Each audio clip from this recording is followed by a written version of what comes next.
بسم اللہ الرحمن الرحیم.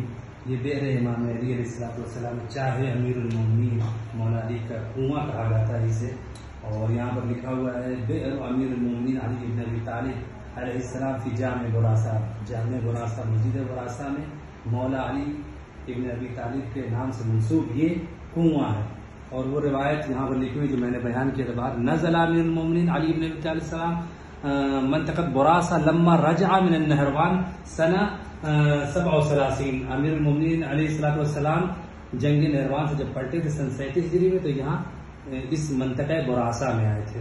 اور وہاں پر کانا بہا راہب فی صومعتہ، وہ اپنے دیر میں ایک راہب رہا کرتا تھا، اسمہ الخباب یا خباب، اس کا نام خباب تھا. اور وہ جو ہے کانا راہب یشرب من دجلہ، دجلہ سے وہ پانی پیتا تھا. اور جہاں بھی وہ کلما حفر بئرا وجدھا مالھا غیر عذبہ، تو کھارا پانی ملتا تھا. تو امیر المومنین نے کہا کہ یہاں پر جو ہے کھودو. تو جب کھودا گیا فخرج صخرۃ لم یستطیع قلعها، تو ایک پتھر آیا جس کو کوئی اٹھا نہیں سکتا تھا. ٹھیک ہے.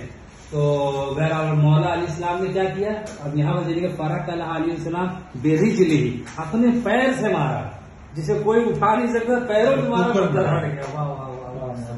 اور پھر وہاں سے جو ہے ایک چشمہ جاری ہو گیا، اور وہ بڑا اہلا من الشہد، یعنی جو شہد سے بھی زیادہ شیریں تھا.